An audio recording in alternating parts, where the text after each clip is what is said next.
That's right. We're here. It's the horror show. That was a quick, spooky intro because it's a scary week. In the dead of summer, that's when you think of haunted, Halloween, spooky stuff. But it's more than just a horror show. We had another one-day pay-per-view fight for the fall. It happened again this year. And we got all the regular stuff in between. Twitter's alive. Trivia's alive. Raw and SmackDown are still alive. Some eyes might get gouged out this weekend. We don't know. It's going to be crazy. But we are the Shoot Brothers. The one and only Shoot Brothers, hosted by Mike the Shoot Shepherd and Cameron Thunder Osborne. I was too happy about summertime. I was too not scared about summertime. Is there a Friday the 13th coming up that we've missed, or not even that? It's just some summer scares. I don't think there's really any movie that was going to come out this summer. Kind of got fucked, so. The upcoming. Oh, you mean the actual date? The upcoming Jigsaw franchise was supposed to be scaring our homes and our theaters around this time. Was it going to be a reboot, or was it going to be like Saw 9? We don't know. Okay, that's part of the mystery around it. I'm in for it though. I've seen all of them. I follow the lore. Of course, the deep lore. The deep lore. We went up to a cottage a couple weeks back. We went way up north when we missed a show, and we watched Saw 6 as a group. Remind me the main of that one. Well, Saw 6, like the running gag is that it's the guy who works for the healthcare firm or the health insurance bureau, who has like his algorithm of, who's insurable versus who's not insurable. Mm-hmm. And but it ties together the questions you had from Saw 3, 4, and 5. Yeah. Because Saw 6 starts where the way 5 ends with the cop dying, and then the other cop, like the new Jigsaw, falling back into the thing. It's just super dramatic. Yeah, he goes into that little glass coffin, and they just sort of descends. And the other guy gets fucked up in the closing roof. Yeah. So it was great. It was great to fall back onto that franchise, and then I guess this would be 9. Yeah. All right. I'm in. I'm in for $1. You're in for I'll be in for 20. I'll be in for $20. I'll tell you that. These folks, days, yeah. Like we said, we have a lot of exciting things happening in the show. I'm sorry, I took us into a Saw. No, it's the horror show. This is all part of it. So that is true. That is a part of it. I hope that we might get a Saw type tie-in. Maybe the one of Bray Wyatt's characters coming in on a little tricycle. Yeah. One of those, maybe Sister Abigail. Abby. Yeah, Abby looks... comes, or the Husky Harris comes on a little thing and says something funny. I'm very excited for that. We're going to talk about that a little bit later on in the show, but first, let's kick off the show the way we always do, with the tweet of the week. It's the tweet of the week. It's the tweet of the week. The horror show, I'm very excited to see what other elements besides our Universal title bout is horrific in that way. It really seems like we don't know. I'm excited. Well, we are guaranteed an eye gouge. Well, we are. That is pretty horrific. That's permanent damage. That is permanent damage. Do you think it's possible if an eye is completely pulled from your head to put it back in and repair your vision? I bet science. I'm sure you can. I'm sure. Pretty much anything. Anything but a head, you could probably reattach. And that's the thing. If they can put a man on the moon, I think they can put your eye back together. That sounds like a pretty feasible feat. However, this week's tweet of the week does actually have a match coming up on Sunday at Extreme Rules, because I don't know if you saw, we were watching AEW this week, and I'm sure you saw Matt Jackson had a shirt on. It's 2 prayer hands looking together, and it says at the bottom, Christian AF. Yeah. I'm sure you saw that one of them was wearing it. And so the Young Bucks tweeted out, like pro wrestling tees. We're not just Christian, we're Christian AF. And it didn't take too long for none other than this week's Tweet League champion, Bray Wyatt, to respond to the post by saying, "Hey, praying hands is my gimmick." And then a little gif wink of Bray Wyatt winking. There you have it. 5-time Tweet of the Week champion. Bray Wyatt, not only... Bray Wyatt. Sneaking up the ranks there with a 5-time champ. Sneaking up the ranks, where Bray Wyatt loves talking to some of the performers in other companies, and more importantly than that, he has a gif of him winking. Like, I don't know who makes gifs, or maybe, Well, I think anyone can. I don't know how to make a gif. I'm sure there's an app for that, but somebody took the time and made a Bray Wyatt gif, and I gotta say that's pretty cool. So, Bray Wyatt, you are this week's Tweet of the Week champion. All right, Mr. Wyatt. All right, all Wyatt. All Wyatt. Let's shift gears over here, because like we said, we do have this horror show coming up. So let's kick off the wrestling week that is. We're talking about SmackDown. Okay, folks, it's Friday night. It's time for SmackDown Live. It used to be on Tuesday, but then I think it was on Friday before, though. No, wait. They used to film it on a Thursday and then release it. It's just SmackDown Live. SmackDown Live. Mm-hmm. Is that what it's called? I can't remember anymore. That's what I'm calling it. You can call it whatever you like. I'm sticking with the SmackDown Live. All right, we're here. Miz and Morrison are here. Miz TV. Same old Miz TV. They bring out Jeff Hardy, talk about Sheamus, exploiting all these Jeff's past problems. They all mince words, and eventually Jeff just beats him up, clears the ring. Perfect. Yeah. They're still on TV almost every week, eh? They had that Ms. Mo had that 2-on-1 handicap match last time we saw them, I feel. Last pay-per-view, whenever that may have been. They're still going strong.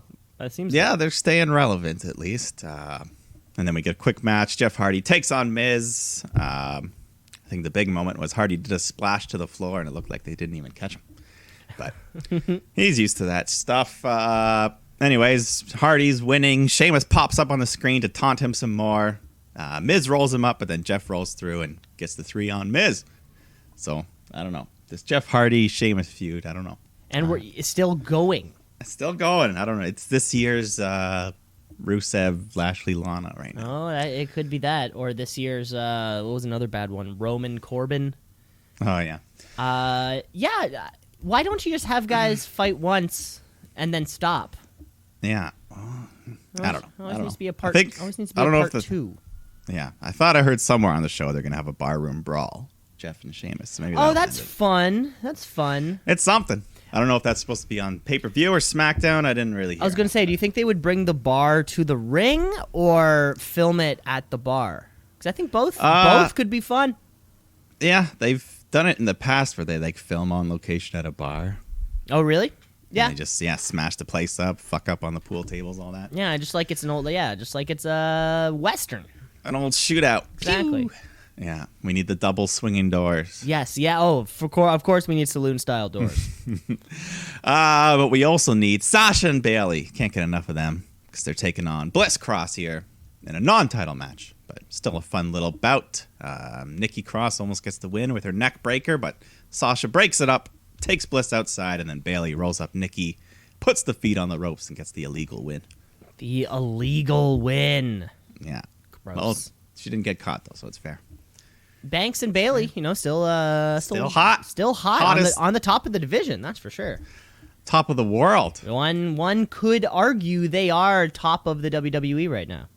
I'm talking more than WWE. More than all 4 of those brands. The world. The 2 W's, World of Wrestling. But then, anyways, I think at some point they just replayed the whole Braun Strowman versus Bray Wyatt. The whole thing. Just front. At first, I kind of skipped over the entrance. I was like, oh, wait, there's a title match? And then I saw the apron. I'm like, oh, no, this is old. And also, there is that amount of WWE loves. Or, of course, you got to play. You play a previous video package to hype up the new thing. I think I may have gotten 45 seconds until oh, okay, Corey Graves is going to jump in and stop this. Yeah. He never did? But, nope. It never happened. Never happened. What if he was supposed to and they just kept waiting for Corey and he never came in? Maybe that's what his it was. Cue. Maybe. God damn it, Corey. I didn't watch the whole match. But I think they're not even fighting for the title on Sunday. Oh, no. I think it's a non-title swamp. Well, we'll see. We'll look into this. What's the fun in that? Swamp fight. Oh, I guess we're just in a swamp. Now, we've all been in, like, knee to waist high water and tried to run. It's going to be as awkward as hell for these guys to run in knee to waist high water. I don't know if the whole, there might be, like, land around it they can...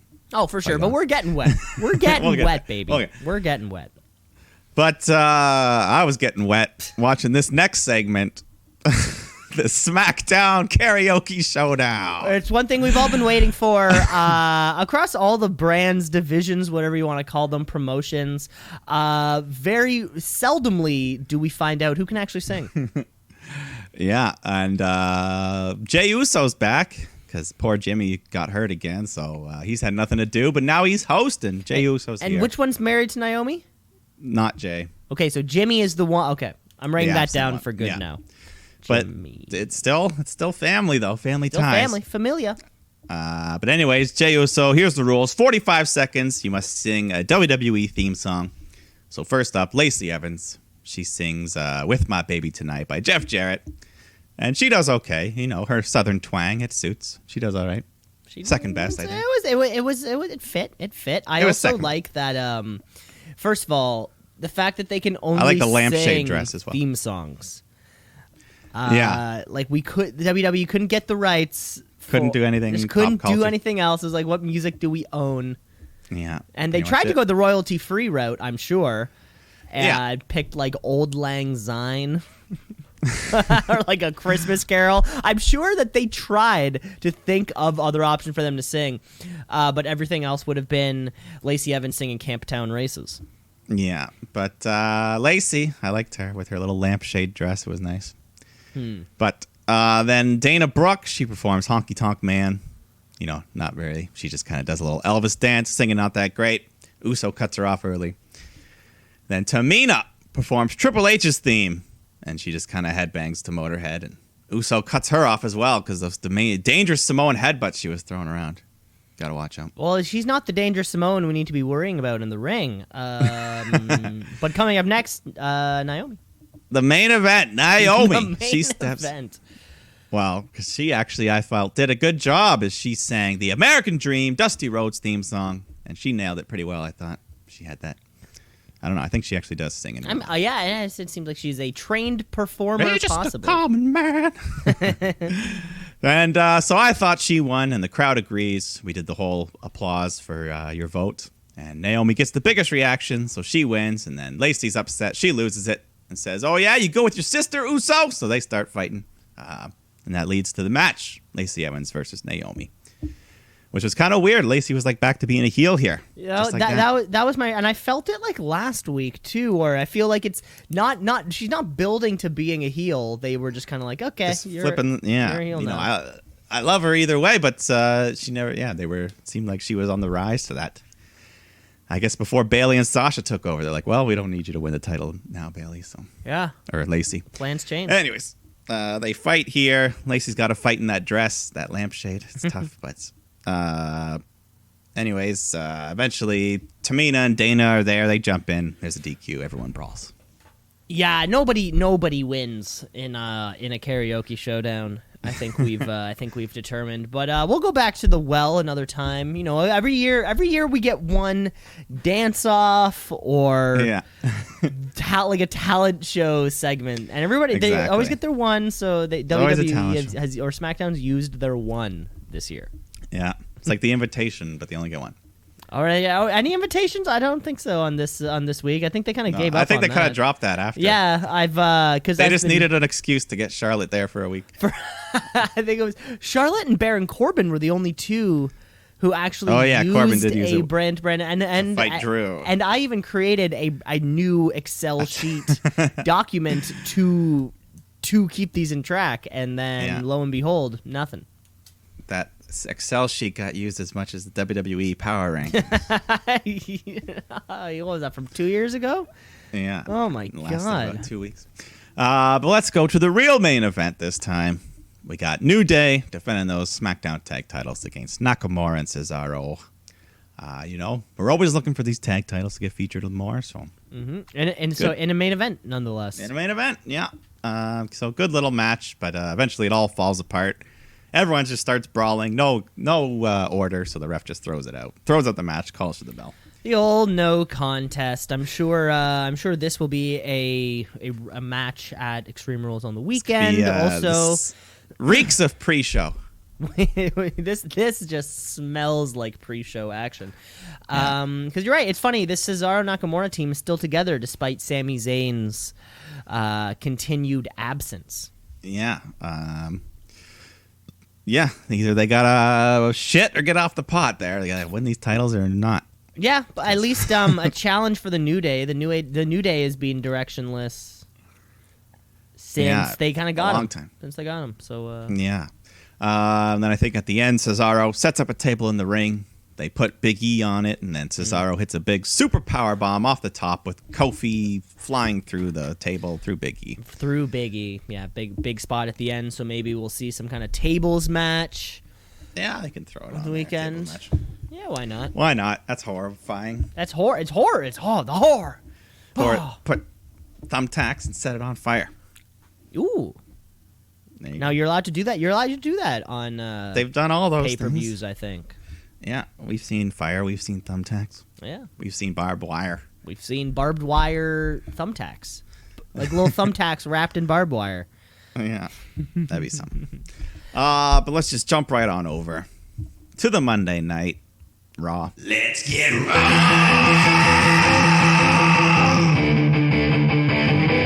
Let's get raw.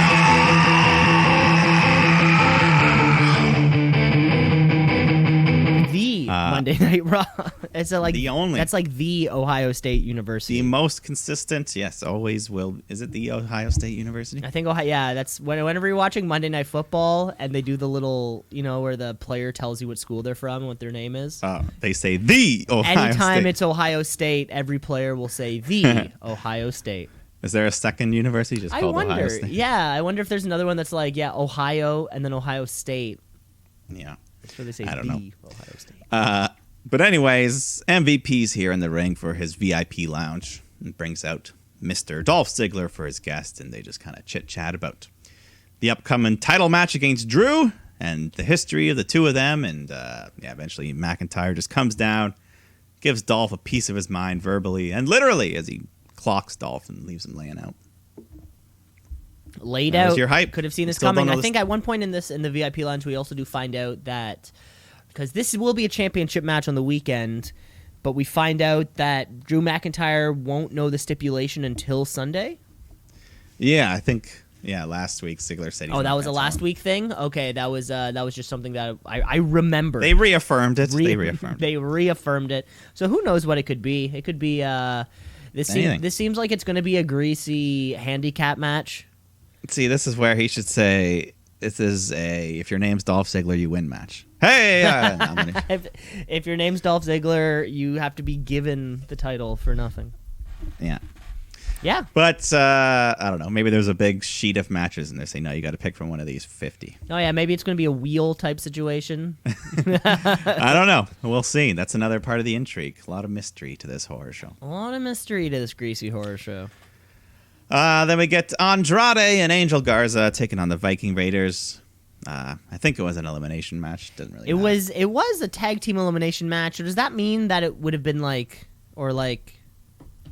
you lose Minimum 2 falls. Get it. I get it. Okay. So it didn't really matter though.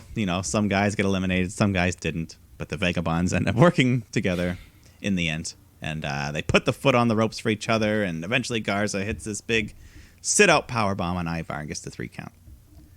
So the Vagabonds get a needed win here. Right, because they've been losing some steam. Okay, so the Raw Tag Champs are Murphy and Austin Theory, right? No. What? Who were they then? No, they were never anything. They were never anything.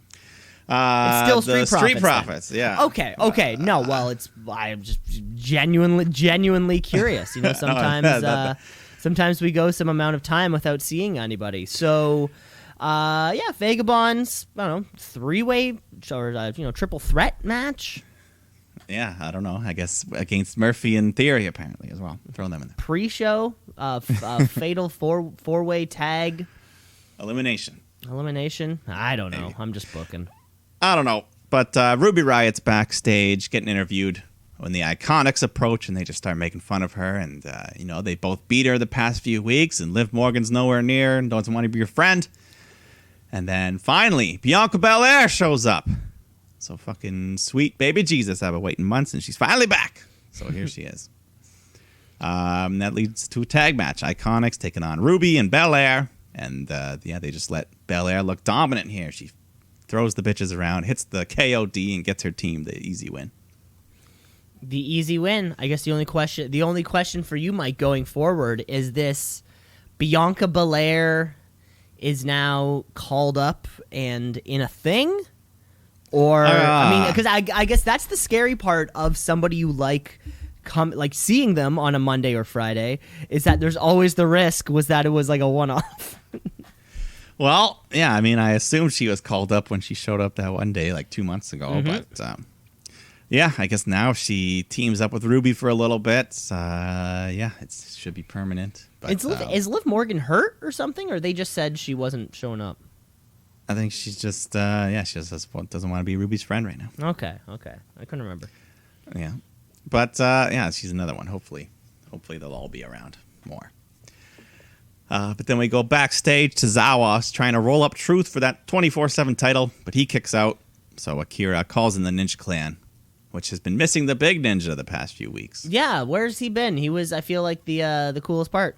Yeah, so I don't know. Maybe they're like, we want you to be more too big. They want him to be more than just a background prop. Maybe. So anyways, Truth says, let's settle this in the ring. So Truth versus Tozawa, 24/7 title. And I noticed one of the ninjas this week was Tyler Breeze. I could tell under his mask. Oh, really? You could tell? I know. I don't know if they rotate them around, but yeah, this week it was definitely Tyler Breeze. I know. I did not notice. Does he have like a tattoo or something that like a? No, I just recognized the hair, the eyes, the nose. There you have it. Maybe he just wanted to be a ninja. He was like, hey, can I do it? Yeah. Anyways, Truth is like, hey man, what are all these ninjas doing out here? So Shayna Baszler, of all people, comes out to interrupt. And Tozawa sends the ninjas after her, but she just spells them very easily. And then Tozawa says, I'm out of here. He leaves. So Shayna turns to Truth. He says, I'll let myself out. And he tosses her the mic, and she catches it very coolly. Very, very smoothly. I wonder if they filmed that a couple times. On both part. Yeah. That was probably the best part of the segment. But then Shayna cuts a promo, and she says, yeah, I'm done being patient. So I guess she's back in the division. Back in the division and strong, because when she, when she was in NXT dominating, she was just beating the shit out of everybody. And then she started her tenure on Monday Night Raw, beating the shit out of everybody. And then Vampire. And then the whole vampire thing. And then we just didn't see her after Money in the Bank. Yeah, she did just disappear. So. Kind of fell off the wayside. It's funny, like Bayley and Sasha are healing it up over there. Asuka's becoming she's this fun babyface everyone loves. There's no physically imposing threat in the women's division, and Shayna Baszler fills that role perfectly. Yeah, so we'll see where she goes from here. Yeah, is she gonna beat up more dudes, or is she gonna target someone in the division next week? We'll see. We'll see. Maybe she'll show up at the horror show with her fangs and bite someone. I don't know. But Seth Rollins is out here taking on Kevin Owens. WrestleMania rematch. They both just kind of cut a promo before, talking about Ray and the eye for the eye match. They're like, this is really going to happen, isn't it? And Owens pulls out an eye patch for Seth. Seth calls out Murphy, but Aleister Black intercepts, beats him up. So then we get Black versus Murphy first. So they have a fun little match. Black hits this awesome black mass where, I don't know, Murphy was hung up on the ropes and just falls in. But Aleister goes for the pin. Seth breaks it up. That's a DQ. So Seth tries to bail, but Ray and Dominic come out and trap him. So now he's got to have that match he was supposed to. And that just leads right into Rollins versus Owens. They're having a good little match. They climb to the top rope. Seth gouges Kevin Owens' eyes. So this is when Aleister, Dominic, and Ray, they all just jump on the apron to bait Rollins, distract him. Owens hits a stunner, gets the win. Gets the win out of this toss together match. This is the culmination of this long-term feud. All the pieces involved, everyone who's everyone who's had tussled with somebody in the past month, maybe month and a half, was on stage in this segment. Yeah, and at the end of the day, it's all leading to that eventual in-ring debut of Dominic. It's all leading to that. Of course, Rollins and Owens, never worried about them. Most of their matches are pretty damn good. Oh yeah. But yeah, how? So this is all just kind of come down to this eye for eye match, which I am very excited for. This rivalry seemed to be built off of Rey Mysterio not getting the win. So you're gonna get the win? Is Seth Rollins gonna be eyeless when we see him next Monday? It's oh my god, I have no idea. I genuinely have no idea. That's the thing, and yeah, maybe it's gonna be Dominic who loses his eye. I don't even know. He's not. Well, that's. I don't know. It's a horror show. Let's save that for the end. We'll dive deep. Okay, we'll dive deep at the end. But let's go here. R-Truth is taking on Randy Orton. But I think there was some confusion. R-Truth thought he was supposed to fight Ric Flair because he challenged him on behalf of Orton or something. But because, by the way, Ric Flair's there. Yeah, he's there. He's 70. He is I don't know. There. We haven't seen him. It's it's easier. It's like all these performance center shows. Ric Flair lives probably pretty close. It's easier for him to get there than to fly out to all these other venues. This is fantastic. Yeah, if you want Flair, here he is. He cuts a little promo before the match. He's like, "Don't worry, Truth. We both like you. He won't punch your head off." So anyways, at the beginning of the match, Truth tries to bait Orton. He goes to talk to Ric Flair, gets a couple hits in. He goes for a scissors kick, but then Orton just avoids it, hits the RKO, gets the win. And then after he's set up, he's ready to punch Truth's head off, but then Big Show comes out to stop him. And Orton just says, "Hold on. How about you and me next week, unsanctioned match?" And then Big Show just goes, "Okay," and then he goes after Orton. So, what was Big Show last time we saw him? I think he turned face last time to help. I thought he turned. I thought the last time we saw him he turned heel, and then he turned face again after that. Okay, because he fought Drew McIntyre. Yeah, heel. And then I think he came back to help Christian or something when Christian got fucked up. Right. Yeah. Okay. But who knows? He might have done another one in between those. But here he's a good guy, and I guess next week he'll have an unsanctioned match and probably get his head kicked at the end. And probably get kicked in at the end. Orton suckering Big Show into the match next week. That was a nice touch. That was a nice touch. You could have done a couple things with that. And Ric Flair, I think the ability to potentially stop and redo the line or edit will lead to more Ric Flair on television. You can't trust him live. But in a confined space, you can let him do all you want. Who knows? For all we know, Ric Flair went on a rant for 7.5 minutes about being the biggest draw in history. But then they just edited it down to 20 seconds of him pumping up Randy Orton. Who knows? Well, I feel like the end game is Ric Flair getting punted in the head at the end of all this. Oh, is he allowed? I didn't think anyone was allowed to get punted, let alone Ric Flair. Well, they can camera angle it. Oh, that's a good point. Yeah. Thigh slap. Yeah. But yeah, I think Randy's going to go too far. Rick's going to get in his face, and then bam! Rick gets kicked in the head. Fingers crossed. Randy Orton has nothing to do on the weekend, I don't think. Does he? The horror show? No. Yes, the horror show. I don't think so. Yeah, neither do I. Okay. We'll see. Ricochet's here, taking on Lashley, an MVP. He's still trying to recruit Cedric and Ricochet, but they're denying it, so he wants to punish them.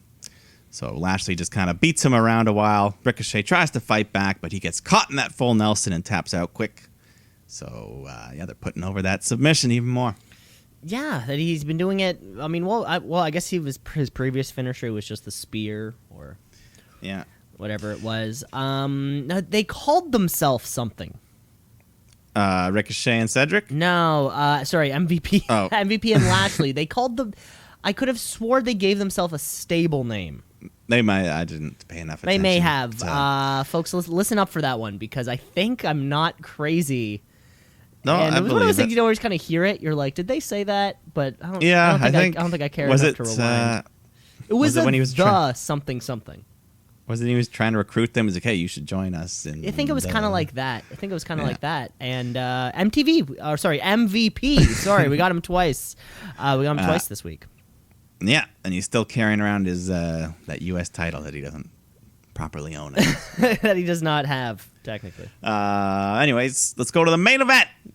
Because once again, Bayley and Sasha are here defending those women's tag team titles against the Kabuki Warriors. And, you know, they gave them lots of time, 20 minutes, good match, great main event. Tag titles. These are the tag titles of the company, these ones. Amen. They're on a roll right now.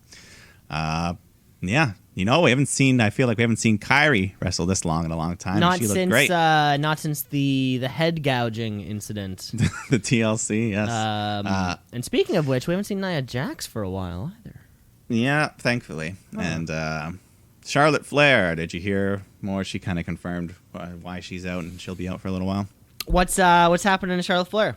What happened? I think she suffered from some silicone poisoning. I think she had some leakage there. Got to get that all cleaned up, fixed up, but she'll be fine. But she'll probably miss SummerSlam, I think. Oh, okay. The old, you're off TV for some surgery. She'll come back better than ever, I'm sure. I think that's why they did the whole thing with Nia Jax in her arm. So I don't know. Oh yeah, that makes sense. Yeah. Okay. But anyways, cool. Kabuki Warriors, they're looking good. They're running wild. They hit a bunch of big kicks to Sasha Banks, and then Kairi hits the insane elbow. I thought that could have been it, but Bayley breaks the pin, saves the match and the titles. So Kairi just lays into Sasha some more, goes for her basement clothesline, but Sasha just avoids, reverses into the Banks statement, and gets the submission win to retain the tag titles. So boss time again, baby. Boss. Do these two have a new name? Or they call them the Golden Role Models, but then they get mad when Michael Cole calls them that. So yeah, I don't like that. Golden Role Models. Well, we already have a role model, and that's Dr. Britt Baker, DMD. Yeah. This was awesome. I mean, these were all three of the women's belts, all involved, and on the weekend we're going to see similar sort of matchups here between competitors. This could have been a pay-per-view match. Why not? The woman, they're killing. This is like I think like 6 of the last 8 shows they've made her entered or something like that. Oh, really? Yeah. And it's at the point where it's not even like a thing that you notice now because it's just they fit, they deserve it. Yeah, it's just the main event. Doesn't matter who's doing it. Yeah, I would say so. And geez, wow. Okay, that was the first half of our show. That half just flew by. Yes, oh my lord. Last week was a super show. We had a lot to cram. Yeah, last week we did have a big show because of that, but that was our SmackDown and Raw. Mike, should we take a break? Yeah, let's take a quick break. Okay, we're going to take a quick break. We're going to be right back. We got trivia, Wednesday night, Fight for the Fallen, and Greasy Horror Show. Let's talk about it. So we'll be right back. Let's shoot, yeah, let's shoot, yeah, let's shoot, brother, yeah, let's shoot, yeah, let's shoot, yeah, let's shoot, brother, yeah. But in another couple of weeks, you'll have NBA playoffs, NHL playoffs. Yes, we are 2 weeks away from now. I think the 30th. Thursday the 30th is when the first game of the new NBA. Have they announced the actual schedule? Yeah, it's like the Raptors will be playing 8 games. I think the Raptors' first game is against the Lakers on the 2nd of August or something. It's actually funny if you if you open your Score app, it's they have it all laid out already in the Score's NBA section. Yeah, I saw the hockey schedule. The Leafs play the same day, Sunday, August 2nd at 8 p.m. That's the day? So hopefully Raptors play at like 4 p.m. and then that's a fucking perfect day right there. Well, yeah. Well, what's cool is that the first of August. Sorry. Well, what's really cool. Well, then I don't have to worry. You don't even have to worry. I got my Saturday. I got my Sunday. And it's the holiday Monday. And I haven't checked out that NHL schedule, but is it similar? The NBA schedule, most games pretty much start at 1:30 or 1 or 1:30 p.m.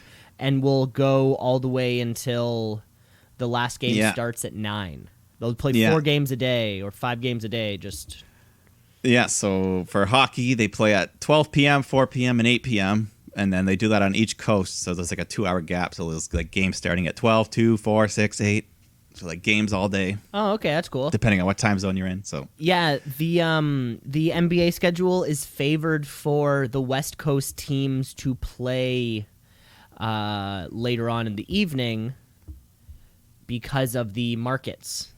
Yeah. So Yeah, it makes sense. so- You can't please everyone at all the time. Exactly, but I'm gonna be so excited to like roll up on a Tuesday afternoon. You know, it's 1:30. Just finished my lunch, and then I'm like, okay, let's watch some basketball. Yeah, no, I know. Like the Leafs Columbus series, their second game starts at 4 p.m., which is very different for a hockey game, like a playoff hockey game. So I'll be excited for certainly. that. But sports are back, but trivia's here as well. Trivia. Woo! Trivia. Woo! That's why we're here. That's why we're true. here, because it's the second half of the show. We have nothing else to do. Well, of course we have our Wednesday nights to talk about. Yeah. But this is the part 2, the sequel. The horror movies, they always have sequels. This is the return. Yeah, Of the Shoot Freddy Brothers. Krueger is back. Jason Voorhees lived, and we have trivia. Yes, indeedy. Mike, I've got a variety of questions for you that's kind of like a game. Okay. I've got just 6 normal questions for you. So how do we like to play it? I liked running the gauntlet last week, so I want to kind of do the same for you. So how about you Okay. give me all your questions, and then we'll play this little game. Sounds good to me. All right. Let's just dive right in. This is the horror show. This is Horror Weekend. Horror Weekend. So- Ooh, I like that. So what we're going to do today is some horror movie trivia. So, Cool. yes, I had to swerve you. You weren't ready for it. In the middle of July. In the middle horror of movie. July, no. So, sorry, no wrestling stuff, but you're going to take care of that this week. That's will. okay. We like to have fun here. That's what we do. So let's mostly. start. Yes, you're a fan of horror films, aren't you? Yes, I am. Good. Because here we go. The first question. The director, Wes Craven, created 2 iconic horror franchises. Do you know what they are? Wes Craven. I guess his first one would have been Nightmare on Elm Street, That's one. and the second one was the Scream. That is correct. Boom, boom, Very correct. boom, boom. This All man good knows. stuff. All good stuff. All good stuff, indeed.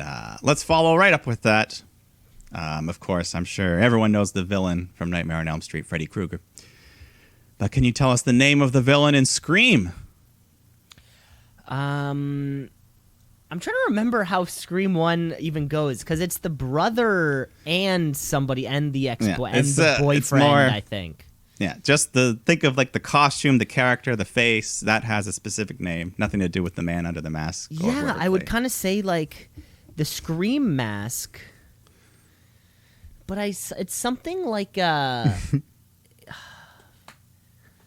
it's 2 syllables. It's blank blank. I know that. Yeah, it's a simple name. It's a simple name that I'm not going to get, because I feel like they only refer to him as they don't call him Scream Man. They Yeah. call him blah blah. Like if you were to go to a store, this is what it would say on the shop. right, that's what it would say on the thing. on the thing. It would say this is blah blah blah.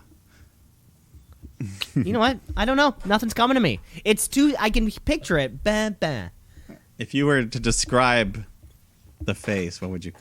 If I were to describe the face, yeah, it's not like long man. It's like a derogatory term. Say, hey, you, hey.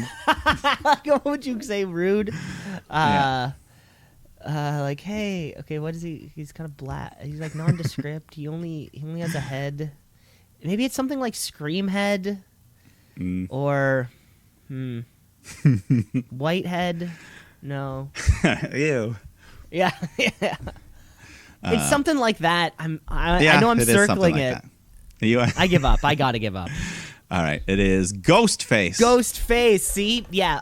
Okay. Yeah. You were close. I heard, White ha, ghost ha. head face. Yeah. Yeah. Hey, Ghostface. Hey, Ghostface. Hey, Ghostface. Hey, hey, what are you doing over there, Ghostface? Hey. Yes. Hey, what you crossing the street there, Ghostface? Hey. All right. Next question for you. One of the all-time horror classics, The Exorcist. Of course, the possessed little girl, Reagan, she steals the show. But do you know the name of the actress that played that little girl? Yeah, it's Blair. Blair's the last name. Mm-hmm. Now I know that.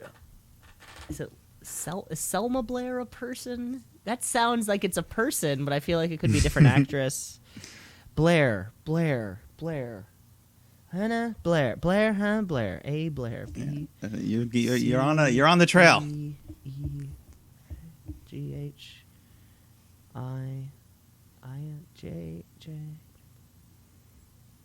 Linda Blair.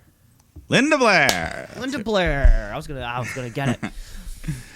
Good Yeah. job. Well done. Yeah, she's the little girl. I remember the stories of like they had to explain to her what she was doing and why it was terrible because she was legit 9 years old and. Yeah, she does some crazy shit in that movie. Yeah, I was like, hey, so here's a bunch of crazy shit that you're gonna be opened up to as a very young person. And it was one of the rare horror movies 13. to win some Oscars for, I think, Best Adapted Screenplay and Sound Design. And Oh, really? Oh, that's cool. things like that. I think there was some controversy because it won the Oscar for like sound, and then people found out that Linda Blair didn't do the voice. It was like a voiceover, and I don't know. Which then, if anything, that could be more of a reason. Exactly. More of a thing. But anyways, on to the next horror question. Horror question. Of course, we talked about some of the biggest icons, Jason Voorhees, Freddy Krueger from Friday the 13th and Nightmare on Elm Street, respectively. There have been many, many sequels across both brands, and I would like to know if you can name 2 of the subtitles of any of the movies. Of either of the... Either franchises. Just any 2. Like. Oh, of course. Well, there's like Friday the 13th, A New Beginning was the one after like Friday the 13th, Jason Lives. Well, you just named 2 of them right there. You can keep going, though. See if you can get more. Okay, I only know this because within the last year, maybe year and a half, I very legally downloaded the Friday the 13th franchise, and the whole collection. I was naming them like on my... Like naming them for my hard drive, so definitely Jason X. Jason X is one of my favorites. Jason. I wouldn't call that a subtitle though. Oh, okay. That's part 10. Oh, is that actually? That's actually part 10. What do you know? It's actually part 10. Yes, but you said Jason Lives. You said New Beginning. I think my favorite one out of all those would be Jason Takes Manhattan. Wow, that one I felt was a bit of a ripoff. He's only in Manhattan for like 10 minutes. For like the final 10 minutes of the movie. And I'm watching the whole thing being like, I picture like an Uptown Girl montage, something. Him trying on him killing people who are trying on new clothes. I think they did a similar swerve with Jason Goes to Hell. He barely even goes to hell. I do remember that. I do remember him also going to hell. Yeah, but... yeah, no, you know quite a bit about Friday the 13th. Friday the 13th, yeah. The Nightmare on Elm Street one, I'm not... If I were to try to pick 2 of those... Like, I think there's one where it's like Freddy's Revenge. Yeah, that's part 2. And other than that, I'm going to say a bunch of them probably have the word dream in there somewhere. You are correct. Or maybe Nightmare. No, I guess they wouldn't have Nightmare. Well, they all have Nightmare. No, isn't there one called like New Nightmare or Final Nightmare? Yeah, New Nightmare. New Nightmare. New Nightmare. So you got, yes. And there was the Dream Master, the Dream Child, the Dream Warriors. Oh, so a lot of dreams. There you go. There's 3. And there was the Final Nightmare and the New Nightmare. So you got a lot of those as well. A lot of those. Yeah. Friday the 13th, I think part 2 is my favorite. Part 2 is your favorite. Yeah. Part 1's fun too with Kevin Bacon and no actual Jason, just the old lady at the end. Well, yeah, because I think 3 is the one that's where he gets the hockey mask. Right, like part 3 was the end of that first chunk, like the first canon, and then I think like 4 and onwards, it just took on a mind of its own, kind of. Yeah, then like Tommy Jarvis is like played by a different person in every movie. Wasn't it? What's his name? That kid actor from the Goonies. What's his name? Why am I drawing a blank? I can't remember. He's in Stand By Me, The Goonies. Shit, What's I can't that kid's remember name? either. Oh my god, people are Yeah. screaming at their cell phones. Wow, right yeah, now. I know. I People are can't. We all know screaming this at guy. their app, their Spotify. Like, God damn it, I'm talking about. It's Yeah, rip- he was in Friday the 13th, Part 4, I think, and he kills Jason. I think. And Oh, he okay. gives So that crazy that look at one them. was the final chapter, Yeah, and then I think. and then they resurrect him. Yeah, then it took on a mind of its own. I just have to Google this guy's name. It's gonna kill me. It's gonna kill us all. We'll Google it. Corey Feldman. Corey Feldman. Shit. Of God course. damn it. God damn it. I couldn't get my mind off of Phoenix, River Phoenix. Phoenix, River Phoenix. Yeah. Yeah. Rest in peace. R.I.P. All right, I've got 2 more questions for you. This next one, it might be simpler than all the other ones. I didn't really order this correctly, but let's see if you know who created the Halloween series. Halloween. John Carpenter. John Carpenter, yes. Though he did the music, he wrote it, he directed it. Did the same for the Escape From franchise with Kurt Russell. Yes, New York. Him and Kurt Russell were good buddies. Kurt Russell. The Thing. The Thing. Yeah. Thing, one of my favorites. That's a good one. I just watched. I'm redoing X-Files. You know, it's been a long time since I've rewatched a show series. So, and I chose X-Files. Why the hell not? And they just had a The Thing-esque episode. And one of the guys in the episode, they're a scientist, is played by the same actor who plays Kenny Banya. Banya. So Wow. it's real funny. All right. Whoops. My final question. Final for question, you. baby.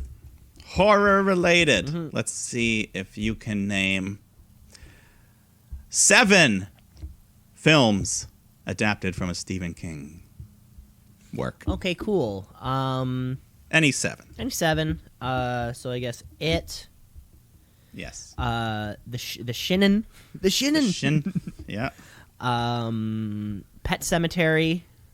Yeah. Misery. Yes. One of my faves.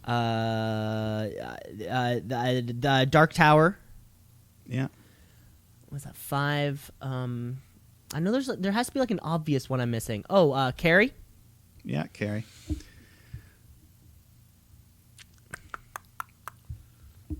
Only one more. Only one more. There's still quite a few that you should. Yeah, I bet. And it's and I risk. I'm trying not to just say like a title that I bet there's a movie for. Like I've seen all the ones I think I've just named. Yeah. But because I bet there is a Cujo movie. Yeah, there is. You could bet. You could bet. You know, I bet there's a. Will you bet? Did this? He also wrote some non-horror stuff. Oh, I guess. No. Yeah. I guess Shawshank. Shawshank. Yeah, you got your 7. You got your 7, I got but you my can 7. keep. I got my 7. I guess that's about it. Yeah. Like I bet. Like I can't picture. Like, he also wrote The Green Mile, another great oh, prison yeah, movie. yeah. You're right. Stand By Me, which we just mentioned earlier. Yeah, you're right. And that's the thing, I can't picture like the Stand movie, but I bet it exists. Yeah, and there was Cujo, Children of the Corn, Creep shit, Show, a bunch of others. Bunch of others. Yeah, you're right. 1408, The Mist, all fun stuff. Oh, he did The Mist, eh? Yeah. there you go. Yeah. So, anyways, you got it. That was You fun. got it. That was That's fun. all That was my. fun. That was fun. Fun in the middle of the sun. Hopefully, we see a lot of these tropes in our Sunday pay-per-view. Yes, I hope so. You know, a lot of tacky titling, and you know, maybe some teens at a park somewhere. I don't know. I don't know. They can figure it out. They have writers to figure it out. Mm-hmm. Okay, Mike. We just ran all your questions, your non-wrestling related things. We're gonna bring the world back into wrestling related trivia fun. But Mike, right. This week, what you're going to be doing is you're going to be building the ideal wrestling star. So here's what's going to work, Mike. I'm going to give you 8 categories of what it takes to be a professional wrestler, and in those categories, I'm going to give you 3 options that you can choose from. You know, like this ability belonging to this person. You're combining this ability. It'd be like you're playing hockey, right? And you want Austin Matthews' handles with Mitch Marner's speed, Ovechkin's physical presence, those type of questions. Does that make sense? Yeah. Yes. And feel free to elaborate on any of your choices, because who knows? The superstar we end up with at the end could be an interesting character. So, Mike, we're gonna kick off the first category: the high flying abilities. Okay. Okay. So, you're building your top superstar. Do you want the high flying abilities of the phenomenal AJ Styles, the high flying of Ray Phoenix, or the high flying ability of Kota Ibushi? Okay. Phoenix, Ibushi, or Styles. 3 excellent wrestlers. You know what? I will say Ray Phoenix, because he can do it all, and maybe even more than the other two. I don't know if I've ever seen Styles run across the top ropes like a tightrope. Ibushi can probably do that too, but I don't know. Ray Phoenix, so smooth, all that high flying, everything he does. And it scares me to think that there's things that he can do that we haven't seen yet. I know. Every other match he's in, he pulls doing something new, something insane. That was like the destroyer off the ropes into the crowd. That was nuts. Exactly. Okay, Mike. So we have our high flying category. Moving on from that, we're looking now at the grappling styles. Of course, another essential element. You never know when you're going to get yourself into a strap match or a submissions only. So this is very important. So would you like to have the grappling ability of one Daniel Bryan, Undisputed Era member Kyle O'Reilly, or international sensation Zack Sabre Jr.? I'm going to have to go with Daniel Bryan, one of the greatest of all time, all around, everything. And, of course, yes, the grappling ability. It's a big part of it. One of the best technical wrestlers we've ever seen. Technical, sorry. Yes. Daniel Bryan, there you go. Daniel Bryan. That's a good answer. So we're going to move on to some striking. We're going to move on to some striking abilities. And, nothing can hit more powerful than a leg. So we're looking at the kicking abilities. Okay. In this one, okay? Would you like the traditional kicks of Shawn Michaels, the unrelenting furiosity from Kenny Omega, or the unpredictably fast Aleister Black? Some good choices there. All diverse in their style of kicks, as I'm sure you meant. I think Shawn Michaels, he's got the style, the flash, but not quite the speed, as you said, or the other. I don't know. The versatility is more just the one trick, super kick. Kenny Omega, he's got a lot going for him. He can strike you from any time, anywhere, any part of his leg. But, Aleister Black, I think, is the fiercest of all. That black mass. We have seen jaws and chins go multiple ways at once. I'm going to go with Aleister Black. Aleister Black is so fast on that.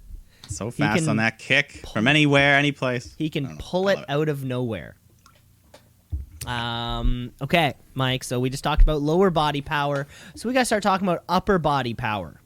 Okay, the ability to impose your will physically using the gun show, if you know what I'm talking about. So do you want to have the upper body power of new 2-time champ Keith Lee? Okay, we have the upper body power of the dominant Brock Lesnar. Or maybe to pull a different route, the upper body power of one Kevin Owens. I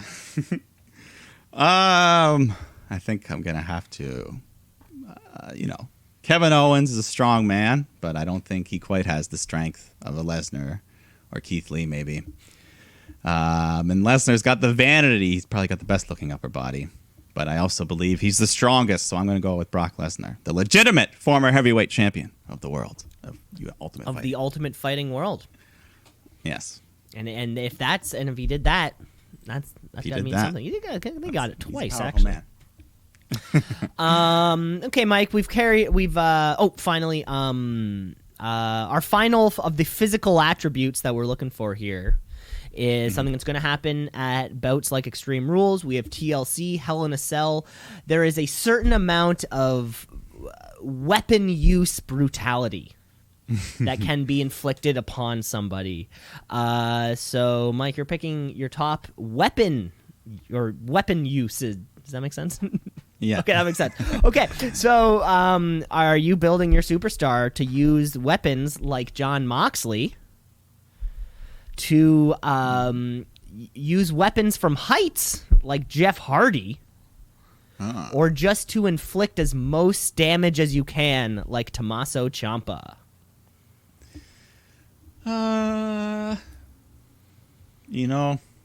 This is where it depends. Like Jeff Hardy is the most flashy, I think, but you're also putting the most damage to your own body. So am I looking out for myself, or am I looking out for the fans? What am I? My career, my longevity, my earning potential? This could go. There's so many ways this could go. Go a lot of ways. And Tommaso Ciampa, he's had a lot of injuries, so maybe the way he likes to roll isn't the safest. As much fun as it is. Moxley himself is a madman as well, but maybe he does it in the safest way possible while still making it look good. So I'll go with Jon Moxley, the Lunatic Fringe. The man formerly known as the Lunatic Fringe. Yeah. I'm sure that's a nickname he couldn't wait to get rid of. Just like that gas mask. Just like the gas mask. Well, I mean, in retrospect, well, yeah, maybe not. If you're going from town to town, maybe you should be wearing a face covering. He was a year ahead of his time. He was, just slightly ahead of his time. Okay, Mike. So we've covered the physicality elements of this professional wrestler. However, professional wrestling is so much more than just how much pain can you inflict to somebody, right? Mm-hmm. Of course, we got to step outside of the ring. Mike, you're building a star. You're building an on-the-mic star to give your promos. So do you want your professional wrestler to give promos like Le Champion, Chris Jericho? Of course, we have giving your promos to crowds of thousands, hundreds of thousands sometimes, and the man, Becky Lynch. Or do you want to give your promos and just know that you're better than everybody else, like MJF? I don't know. This is what kind of man do I want to be? There's the man right in the middle there, Becky Lynch, the top baby face of the world for a year or so there. And then, of course, Chris Jericho, the wily veteran. I feel like I don't have the cachet he has to be able to be as cool and not giving a fuck like he is yet. The cachet. Yeah. It's important to think about the cachet.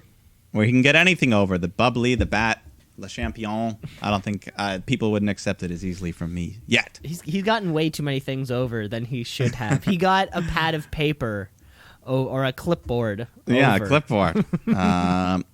So you know what? I'm going to go with the wily young man, younger than both of us, MJF, who was already, at the tender age of 23, one of the top heels on the mic in the game.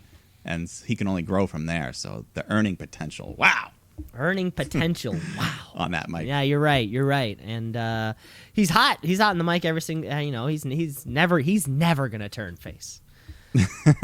Yeah. Remember at the very beginning, he was like heel all the time except for buddies with Cody. He would help him out. Yeah, and now look how that relationship folded. Yeah. Okay, Mike. So we just covered our promos. So next up, there is a certain emotion that results that you communicate with the audience when you enter the ring. The charisma that you have to share with an audience, to empathize, to sympathize. So, Mike, we're talking charisma in this category. Yeah. Jake, you're a professional wrestler, to have the charisma of Cody Rhodes, none other than Cody Rhodes, the charisma of CM Punk, or the charisma of Adam Cole Bebe. Oh yes, 3 great wrestlers. This is the real this is the real heavyweight bout right here. This is a heavyweight. This is a heavyweight. CM Punk. As much as I love him, I feel some matches he didn't have the charisma. But maybe that was his opponent. Maybe that was the booking. Maybe that was wrestling for WWE and all the reasons he quit in the first place. But I can still hold it against him in this game. Adam Cole, Bebe. He's got the Bebe. He's got the Undisputed Era. He's the leader. But you know what? I'm just going to go with Cody, the emotional drawing. He can get you into a match. He can bleed. He can get that hair done. Oh, he can bleed. But that just adds to the fight back, the fire, the baby face. He can be a heel. He can be a face. He can do whatever he wants. Great promos, great in-ring storytelling. I'll go with Cody Rhodes. Cody Rhodes. Mike, we have one more category because we've said we've gone over our physicality, our top and our bottom. We're talking about weapons. We're talking promos. But there's one thing we haven't even talked about, Mike. What are we going to look like? What's our ring gear even going to be? Yeah. So here we go. 3 ring gears. Do you want the confusingly simple yet effective Luchasaurus? Okay. We have the menacingly dark and always mysterious Pentagon Jr. Or we have the ever-changing thematic themes of Ricochet. So is this just gear? Or does this include tattoos? Well, I was kind of, I guess, like the look. So like, the whole look, you know, like if Luchasaurus, the mask included and all that. The whole thing, yeah, whole look, okay. Yeah, the whole look, the whole look. Well, I'll say in last place will probably be Ricochet. I like the guy, but yeah, the bodysuit, the pants, the shorts. Pick a look and stick to it. Hopefully not. Pick a look. Hopefully not the bodysuit. But he still looks cool. I like his tattoos, his everything. I saw a match with him the other day where he had hair. That was really weird.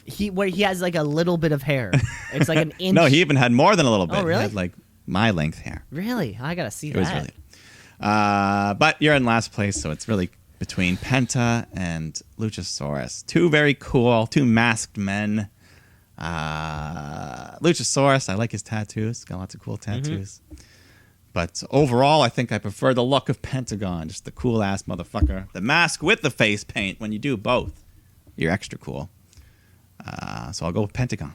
Pentagon Jr. is going to be your ring attire, Mike. Do you want to run? Let's run that down for the kids at home. So, Mike, you're walking into the old Build-A-Bear Studios, Build-A-Bear workshop, and then you notice a little door off to the right. And you're curious, so you go in, and they're not building bears. No, they're building professional wrestlers. And they're just picking out of boxes what kind of attributes they're putting together, Mike, and that's what you've done here. So, Mike, your professional wrestling superstar has the high-flying ability of Rey Fenix with the grappling power of Daniel Bryan, Aleister Black's ferocious kicks, Brock Lesnar's unmatched upper body strength, MJF's promos with Jon Moxley's use of brutality and weapons, but you're out there getting a response with the charisma like Cody, and you looking like Pentagon Jr. Yeah, that sounds like one hell of a package right there. Sounds like one hell of a package, and there you go. That was it. Yeah, no, that was fun. That was fun to have to choose between those things, those styles. Yeah, I mean, I didn't want to give you the let you choose who you want. That'd be too. That'd be no. Easy. That would have been too open. Yeah. That'd be too easy. No, this was like a Mad Libs type of thing. Mad Libs. And that was it. There you have it. That was trivia. Cool. Yeah, that was fun. Fun stuff. Let's keep kicking the show onwards because it's Wednesday, and on Fridays we wear pink, and on Wednesday nights we wore. So let's kick off the first half of the Wednesday Night War with this week's edition of NXT. NXT, what does it mean? I don't know, but it's some good wrestling. So NXT, watch and see. Out a tap, out a count, out a 1, 2, 3. So NXT came in. This is our week after the greatest of bashes. Greatest of North Yes. American bashes. Yes, North American champion and NXT champion, Mr. Keith Lee. He's in the house. He opens the show, cuts a little promo, talking about winning and. But he's a defending champ, and he wants to test his limits against the man who made him better. And he brings out Dominik Dijakovic. And he just tells him, hey, man, I love competition. I talked to Regal, and he says the first challenger for the title should be you. So Dijakovic says, damn, all right, I'll do that. So we'll get that a little later. I've never seen this. I feel like I've never seen this booking of... I mean, of course, you see... next show, Champ comes out to the applause and the thank yous. The face comes out and he gets to give his moment. But then it's always piece of shit heel interrupts and possibly sets up a match for the end of the night, but does something shitty and then there's no real resolve. Mm-hmm. This was way better than that. I thought this was way better, setting up what's going to be a hot main event. Yeah, and it wasn't even the main event. But that's okay. We got Damian Priest taking on Camera Grabs. This week, I really clued into the southern twang he's trying to put on his voice. Did you hear this too? I'm Camera Grabs. Don't work too hard. Yeah, exactly. So here he is, slimy, grimy, taking on Priest, who's a babyface now, and they have a decent little match. Eventually, Grimes, he goes for that cave-in foot stomp, but misses. So Priest nails him with a cyclone kick, and then he hits the Reckoning, but he does it from the second rope, which looked even better. Yeah, that was badass. Priest gets the win. Take that, Cody. Take that, Cody. Now you're going to have to do it from the third rope. But then we get Shotzi Blackheart comes strolling out on her tank to take on Indy Hartwell. And, Shotzi's looking good at the beginning. She's showing off her cool, unique offense. Indy fights back, but then Shotzi's in control when Robert Stone comes stumbling out. And he's got, that medical boot on his foot. They say he has ruptured ligaments from being run over. So he gets on the apron, distracts the ref. Shotzi's got the match won. She's on the top rope, but Aaliyah pushes her off. And then Hartwell follows up with a big boot and gets the win. So fucking Robert Stone. Screwed my Shotzi, sweetheart. Robert Stone getting in the way there. Yeah, but maybe this will be a little feud then. Stone versus, Aaliyah versus Shotzi? I don't know. Someone versus Shotzi? Someone. Anyway.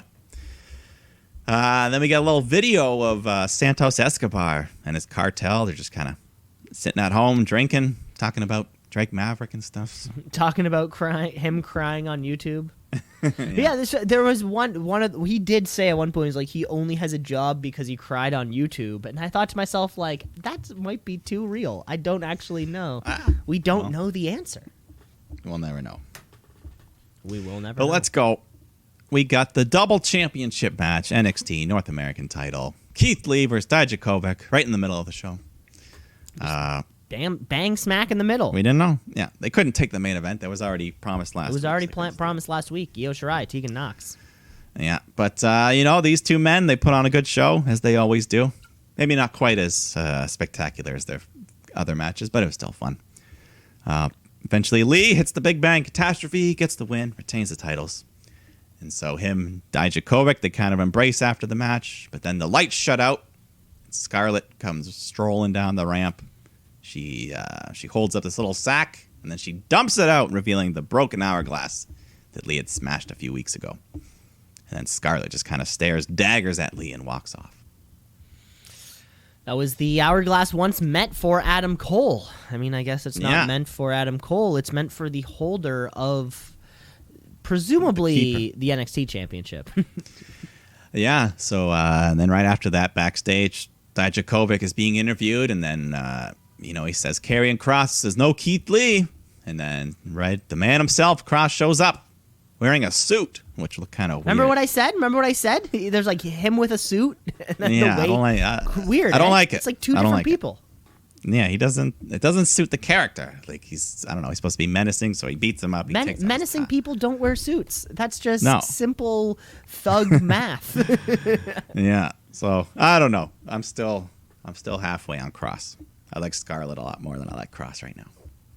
Yeah, Scarlett Kross. Sorry, Scarlett something else.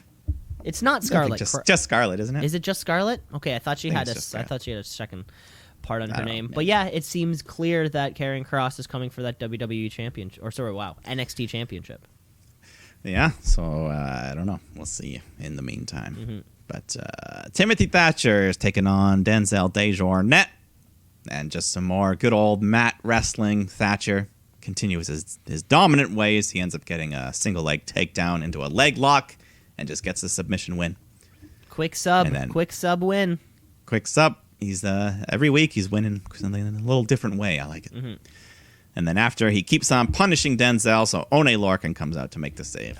So they got a little feud. Lorcan. So they have they did another one of those Timothy Thatcher. Yeah, he's like, oh, I'm a coach's fighter. corner. I'm a teacher. When did he Yeah, lose a coach's corner. tooth? I think he always never. Has he had it. always never had a tooth? Okay, it must have just been this past week in that video segment. I guess maybe I never looked at. He him doesn't that smile close. much. He doesn't smile much, and now because he's a mean spirited guy. But I Yeah. think he's great. Yeah, no, I like him. They're pushing him. He's been on a roll ever since beating Riddle. So Mm. then we get the main event, the NXT Women's Championship, Io Shirai versus Tegan Nox. They showed the tail of the tape beforehand, and I learned that Io's only 5'1".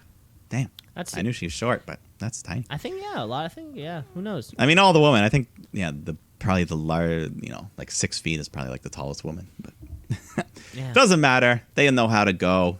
Tegan, she wants to shake hands, but Io slaps it away. She's not fucking around here. And they weren't fucking around. They gave him lots of time. Nice 20-minute main event match. Tegan looks great here. Excuse me. Yeah, she hung with the champ. She hits her big moves. The Molly go round, gets a near fall. She tries to hit the shiniest wizard, but she runs into a big rising palm strike from Io, and she follows up with her moonsault to get the victory, retain her title. But just another great main event from the women. Yeah, I know. I can only agree. Yeah, but did they get a Mountain Dew sponsored no commercial breaks? I think there was more commercials this week, but the main event might have been uninterrupted. I wasn't paying attention. And But yeah, Io Shirai continues to just be one of the best performers right now. yeah, she's on a roll, and at the end she's celebrating at the top of the ramp there, and then Dakota Kai comes out of nowhere and hits a big boot, stands over Shirai to end the show. Yes, Looks like we got her. Yeah, a great new challenger for Io Shirai too. Yeah. So, and she's got that wild card Raquel in her corner, so you never know. What could happen. Raquel Gonzalez, god damn it. Yeah. I always want to say Diaz. Who is Raquel Diaz? I don't know. Someone. But that was your NXT. Another solid episode. Another fantastic episode of NXT. Another fantastic main event. I think Io Shirai is possibly main evented. A couple, her and Sasha were last week. Yeah, so- last week. and maybe a few weeks before that. I don't know. No, I think 2 But- weeks. Yeah, anyways, she's Anyway, she's she's on more awesome. main events than she's not. Yeah, and she's amazing. Everything except for the tag titles on NXT. Those are where are they? Well, we know where they are. They were on. We know where they are. We know where they aren't. We know which where is they on are TV. not. Well, I tell you one place they are certainly not, and that's on TNT. Because on TNT we flip over to AEW Dynamite. AEW. All Elite. They coming for you, Vince. Better watch out. It's too sweet. Not just Dynamite. Oh yes, Fight for the Fallen. Fight for the Fallen, round 2. I think similar or like last year, the proceeds went to families of gun violence, and this year its proceeds are going to families of frontline workers. There you go. And then they got off with a title match, the TNT title. Cody's defending against Sonny Kiss. And, Sonny had a nice entrance with the Jacksonville Jaguar cheerleaders were there. Glad to see the Jags cheerleaders are still getting work. It's nice Yeah. to see, even though it's a busy off season for the NFL. I think they call them the Jag Hags. I don't think they would call them that. But Sonny Kiss, though, he puts up a good fight here. Coach Arn Anderson is getting real mad at Cody, telling him, get his head out of his ass, get more aggressive. And, Cody was getting he's slowly, starting to heal it up a bit here. At one point, Cody, though, hits a fucking vertebraker which could have ended the match right there. That looked With the upside down. Even JR's like, oh my god. that was pretty cool though. But yeah, Sonny kicks out, and that gets Cody frustrated. And like we said, he starts acting more heelish. He gets Aubrey to check on Sonny so he can remove the turnbuckle pads. But it backfires as Sonny launches Cody into it, covers him for a big 2 count. But soon after, Cody kicks out, or he hits the vicious-looking Crossroads, spiking Sonny Kiss, and he gets that win. That was great. He got the win after one Crossroads, which doesn't happen too often in Cody world. But yeah, those little heel tactics starting to show. He's turning. And I love it. Excalibur makes a great point, or he said right after the match, suggesting that the pace of challenging or putting your title on the line every week might be a little too much for Cody. I mean, he's already the executive vice president or whatever his title is. He has business commitments on a day-to-day basis, and then he suddenly has to defend his title. I mean, there's going to be a point where even Cody, the Wonderkin, has had enough.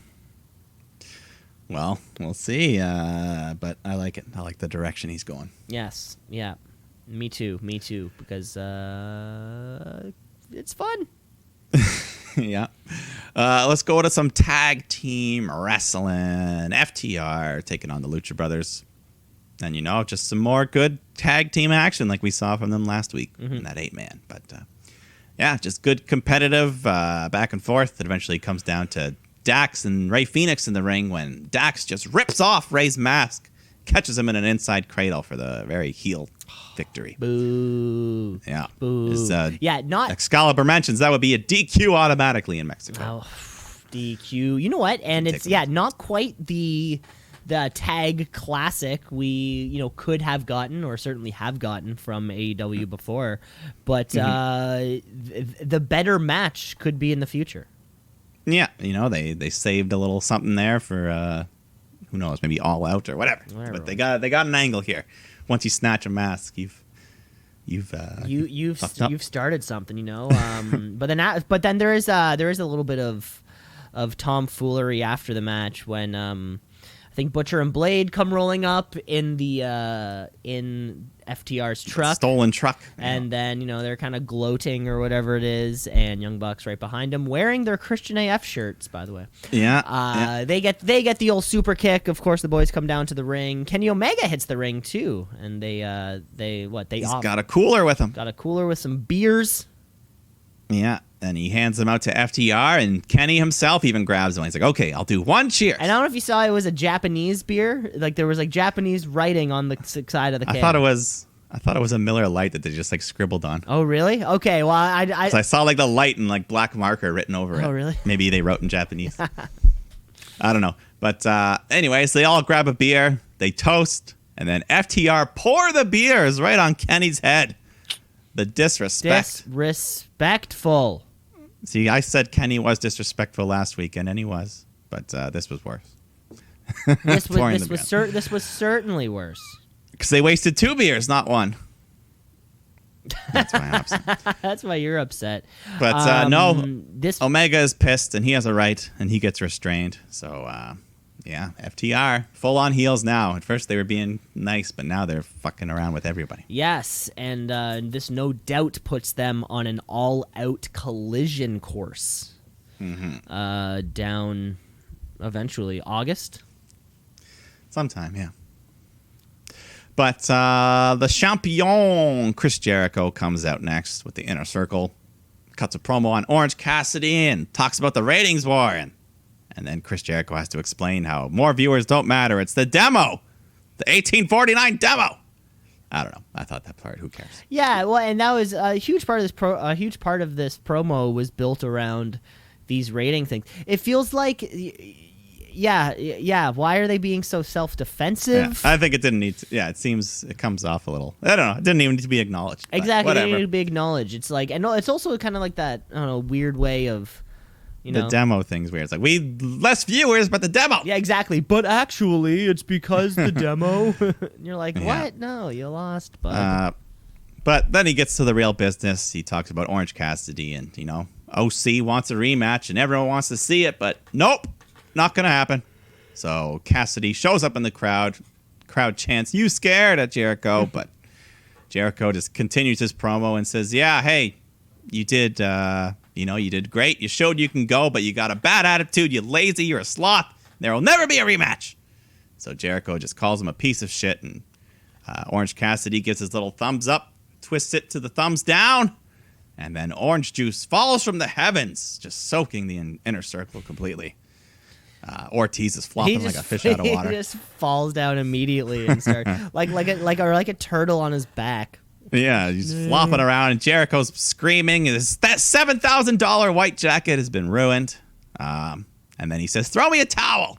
So someone at ringside tosses him a towel, and then the perfect angle, he just unrolls the towel to wipe his face, revealing Orange Cassidy himself, which you can buy that towel on AEW. Oh my Shop. God, as soon as I saw that, I was like, oh my God, I want to buy that. And then Excalibur's just like, going over to AEWshop.com. God damn it. So, great segment, after that rating stuff, they got down to business. So the feud, they're going to prolong it. And when Orange Cassidy eventually does get that win, it'll be the biggest of his career. Yeah, if it wasn't for the that ratings nonsense, I had a lot of fun in the Cassidy Jericho stuff.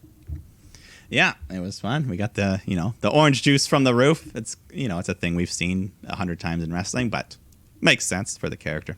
And it's fun. I feel bad for that poor ring. Why can't wrestling be fun? With that orange juice, that's got to leak through a couple of the. I know they have like 10 canvases on the ring that they can unroll, but that juice got to soak through. And I was going to say, the ring got wet this week, let me tell you. The ring. More than just a jug from last year. This was the this whole was thing. the whole thing. And also, water falling from like 20 feet up, that's got to, I don't know, not hurt, but. Yeah, you feel it. Yeah. You feel it. Right You on. could see Jericho's hair showed his little bald spot when he got all wet. He has a bald spot. Or balding. Oh, okay. Thinning. Oh, Yeah. my God. He's going to hold on to it for so long. You know that, too. Like Shawn Michaels did until he absolutely had to. What kind of hat is Chris Jericho going to wear when he goes bald? He used to wear the fedora a lot. Remember when he? Oh, yeah. When he was the Painmaker. He could go back to that cool fedora look. The Painmaker. Yeah. But we got some more in-ring action here. 6-man tag. Jurassic Express taking on the Young Bucks and Kenny Omega. And this is where we got the good tag team action this week. Just good fast-paced stuff. Hangman's backstage drinking, watching. I think a couple of you join him. I don't know. Yep. But anyways, the craziest moment of the match, everyone's kind of fighting onto that ramp outside the ring, the elevated ramp. Luchasaurus has Matt in a chokehold. He's standing on the second rope. Then Marco Stunt comes running at Jungle Boy, who launches him into the air, onto Lucha's shoulders, springboard Canadian Destroyer onto Matt into the ring. That was huge. It was crazy. That was huge. Huge. It was a half step higher than the fucking Phoenix one. Than from a few weeks ago. the Phoenix Destroyer. And the Phoenix Destroyer was like on people, not. Yeah, so this was even crazier. Yeah, that was wild. That was wild. Yeah, that was awesome. But the pin is broken up. Eventually, Kenny takes over, hits little Marco with the V trigger and the one-winged angel, and that gets the win. Excellent match. But then afterwards, Kenny, he shakes Marco's hand and then starts pounding on him. He's losing it. Nick Jackson has to stop him. Kenny's got this crazed look in his eyes. And they're like, "Come on, Kenny, the match is over. That's not you." But I love it. I love it. I want to see Psycho Crazy Kenny. Oh, God, because now, these are two members of the Elite. The Elite is crumbling. Maybe crumbling under the pressure. Well, how do you feel? How do you feel if you were Kenny Omega, right? And you just got, disrespected 2 weeks straight by these fucking newcomers. And next thing you know, your tag partner is sitting at the bar with them, having a drink. Well, how would that make you feel? Only 1 week of disrespect. Last week, Kenny was the disrespect. Okay. Well, 1 week of something tumultuous, and then a week of disrespect. No, either way, I support Kenny's actions here. I want him to be an evil man. Oh, yeah, you want him to be evil. He's been, what is being nice guy? He's a tag champ, sure, but he wants to be world champ, and he hasn't come anywhere close to that. And he's a single star. I bet there were other plans. Who knows? And, heel Kenny versus face Hangman going for the belt. That's a money match. That's a money match right there. But it's going to be a slow burn. Because there's also whenever that match happens, it's going to be a double count out of they do a buckshot lariat. And they both hit each other. And they both hit each other.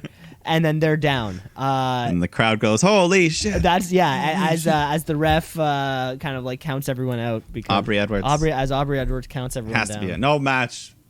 That No, big Rick could not Knox. have Rick him. Knox usually does. Get that bald bastard I out like of here. Rick Knox. He's funny. I still haven't determined which bald one was the bad one. The bald one.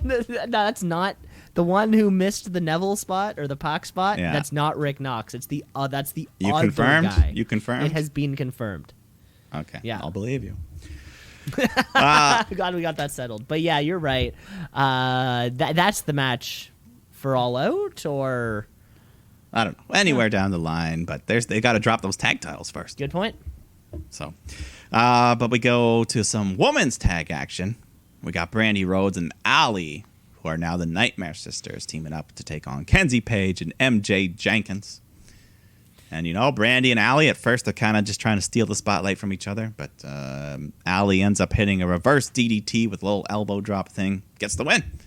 So the strange bedfellows have... Yeah, because they I think last year's Fight for the Fallen, they had a match against each other. Shows And that was just- what a year can do. Allie has given up the Butcher and the Blade, moved on Yeah. to QT Marshall. Now she's given up, but now she's hanging out. She's hanging out. Nightmare Sisters. We'll see what happens with them. Why not? We haven't Brandy. seen Brandy wrestle in months and months and months and months. Yeah, barely. So we'll see. And then Nyla Rose comes out, and she delivers on her promise of her new manager. Brings out Vicky Guerrero. So we just get the, excuse me. She comes out, cuts her little promo. So Vicky's back. She's fun. She's all right. But then main event, the long-promised AEW World Title match. Brian Cage cashing in that giant poker chip to take on Jon Moxley. Oh yeah, there was no ceremonious cashing of the chip. Cashing, no, we just never saw the chip again, but don't matter. Cage has his FTW title with him, and they mention it's not officially recognized, but he did defend that belt against Brian Pillman Jr. on Dark, and he even makes Justin Roberts announce him as the FTW champ. So So I almost said FT. Yeah, the FTR champ. But so it's a thing, but it's not a thing, but it's there, so whatever.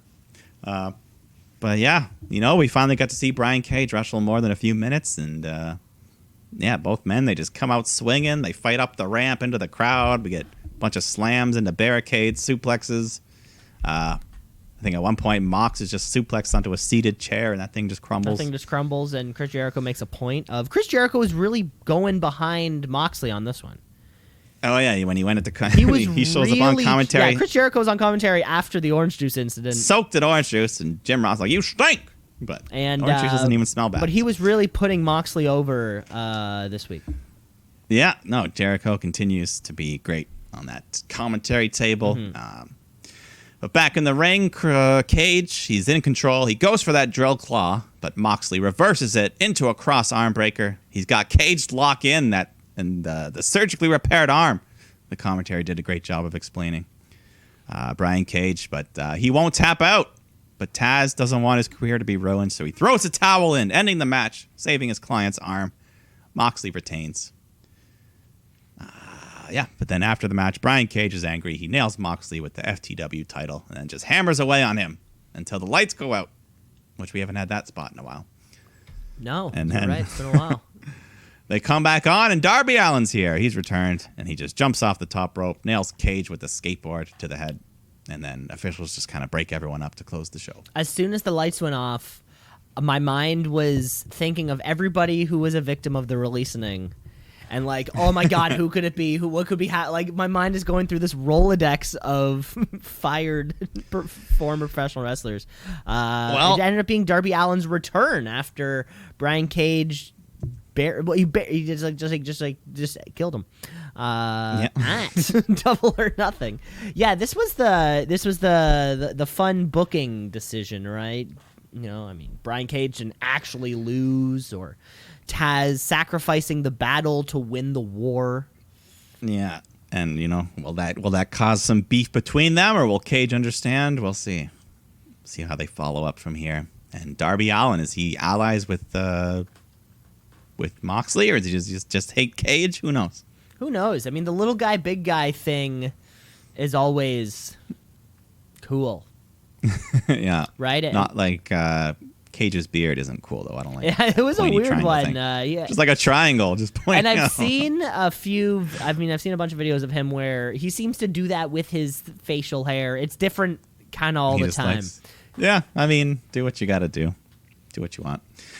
But that was Dynamite. That was Dynamite. That was Fight for the Fallen, another great night of professional wrestling.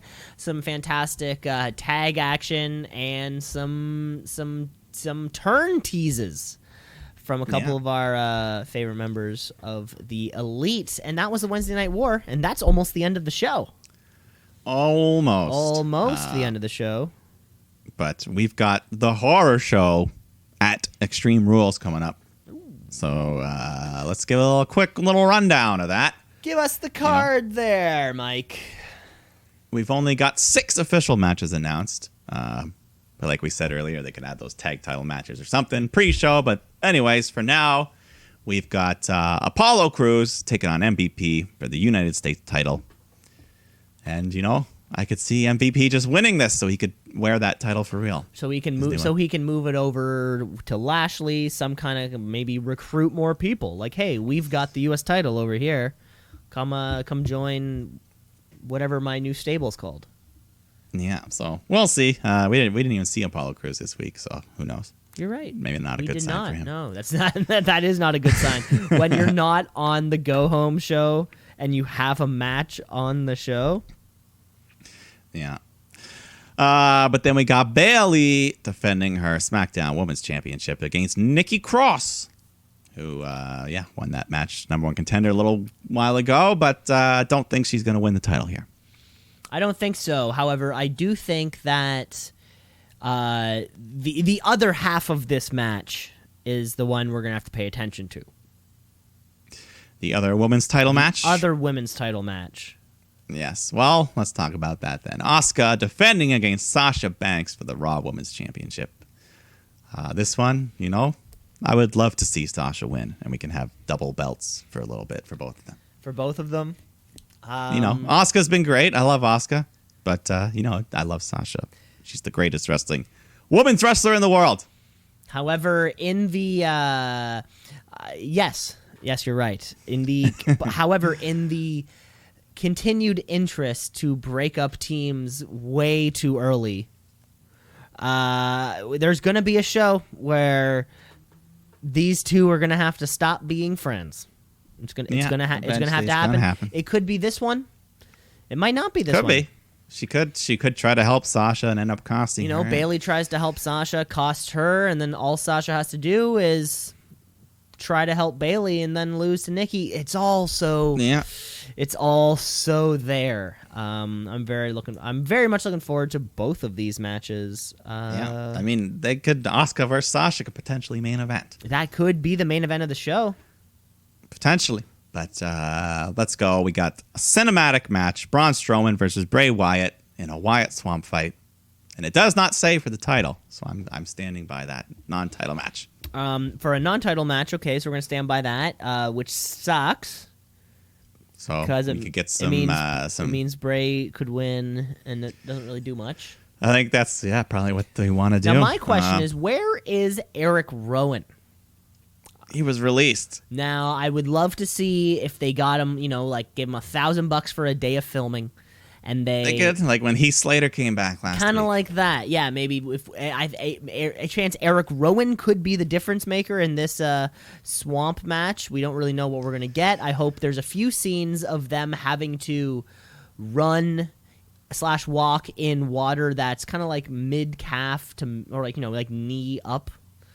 Yeah. Knee to mid-thigh. I want to see some gators. I want to see some gators snatching. They could rent some Hollywood gators that won't hurt you. Oh, yeah. You can train alligators now, Yeah, you can rent them. Swamp fight. We don't know what's going to happen. How do you win? Do you just pin the guy? Do you drown him? I don't know. We'll see. And Bray Wyatt knows what it's like to be drowned. Yeah. Yes, indeed.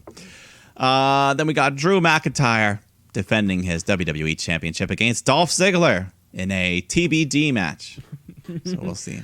TBD match. Of course, that's the match where if you lose, you get tuberculosis. Yeah, so like Brock Lesnar had. He had tuberculosis? Yeah, that's part of what fucked up his UFC career. Poor guy. Yeah. Poor Brock Lesnar. Yeah, I think he had like a bunch of his colon removed. And Jesus shit. Christ. Now he can't poop? He can poop. Oh, okay. It just comes out sooner. But yeah, who knows? We could get a ladder match, a table, cage. Who knows what the hell we'll get here? Who knows what we'll get here? And whatever it is, Drew McIntyre is his reign has not finished. No, it's not. But the match, if it's not going to be the women's match, I'll put this in the main event slot. Rey Mysterio versus Seth Rollins. Eye for an eye match. The match can only be won when one competitor extracts an eye of their opponent. Now So we are promised. They have to deliver. Someone's eye must be removed.